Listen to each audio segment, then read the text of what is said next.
I have a public service announcement for you, fresh off the presses. This is a newly discovered gem in the city of Toronto. With a Toronto library card and a special pass released from the library, you're able to visit a whole slew of attractions in the Toronto area free of charge. Now, the pass allows you for general admission. It excludes special events. The pass is released the first Wednesday of every month, starting January 2025. So the first Wednesday at 2 p.m. That's when the passes are released. Availability is limited, so try to log on to the special site. It's a special reservation site with your library card. So the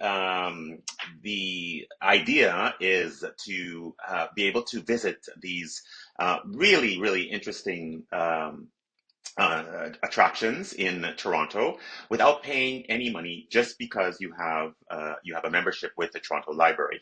So let's get right to the list. The list is quite extensive. It includes a little bit over 12 attractions. So the first one on the list is the Aga Khan Museum, which is an extremely interesting museum in the eastern part of Toronto, right by the DVP. Next, Art Gallery of Ontario. This is all in alphabetical order. Art Gallery of Ontario, which is Spadina and just west of Spadina, on the south side of Dundas. So McCall and Dundas. Bata Shoe Museum, and also a very, very interesting museum with very unique history and story of shoes and other artifacts. Very, very, very interesting. Right on Bloor Street, west of the ROM. Canadian Stage, so Can Stage is also on this list. You are able to get free admission to their general programming with this special pass. The CN Tower. CN Tower is an outstanding monument in downtown Toronto, right on the lake shore, and it's notoriously expensive to visit the CN Tower. And now with this pass, if you're able to secure a pass, you can get in general admission free of charge. The Gardiner Museum. Gardiner Museum is an interesting gem. It's a smaller museum than the ROM and the AGO, but very, very, very well designed. They just underwent a renovation, and the exhibits are quite unique, very interesting.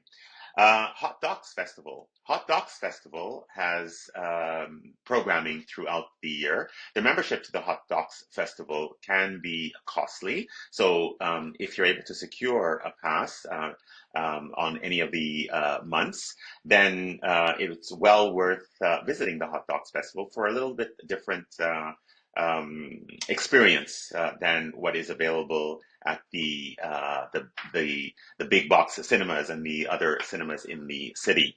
Museum of Contemporary Art, a museum that I have yet to visit, but I will definitely take advantage of this opportunity to visit the Museum of Contemporary Art, which is located just south of Bloor, east of the Dundas subway station and the UP Express GO train station.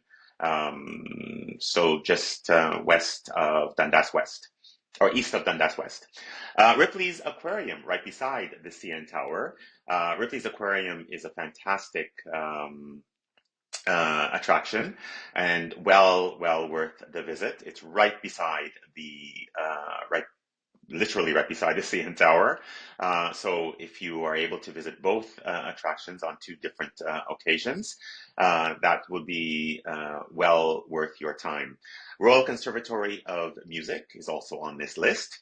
It's an interesting building just immediately west of the ROM. And they often have interesting events going on there. So this gives you general admission to the Royal Conservatory of Music. So that's something that I recommend to everyone. The Royal Ontario Museum, which I just mentioned, is also on this list, fortunately. The Royal Ontario Museum underwent a massive renovation, and it brought the Crystal building to the ROM, which is world renowned for its design. This pass allows you to get free admission to the ROM. Tafelmusik also is on the list and well worth a visit at least once in 2025. Textile Museum of Canada, followed by Black Creek Pioneer Village. So this pass gives you access to a free admission to Black Creek Pioneer Village. Obviously, it excludes any special events going on there, but you are able to tour the grounds and visit the store that is on site, as well as the restaurant. Toronto Railway Museum, another interesting museum. A lot of these attractions are truly unique and well worth a visit. The Toronto Railway Museum is right in downtown, on the just off the lakeshore, west of or just south of the CN Tower and Ripley's Aquarium, immediately south. Toronto Symphony Orchestra, and finally the Toronto Zoo. It's extremely expensive to visit the zoo. This gives you free admission to the Toronto Zoo. That is the list. Once again, it's very important to take note that the TPL MAP pass is available on the first Wednesday of every month, starting in January. And you have to access the reservation site with your valid Toronto library card. So if it has expired, or if you don't have a library card, I suggest you hop online or visit your Toronto library, get the card, or renew it at your earliest convenience. That's it. All of the list will be in the notes, as well as my contact information. If you want more information, or just to contact me with regards to what is on this list. Ciao, ciao.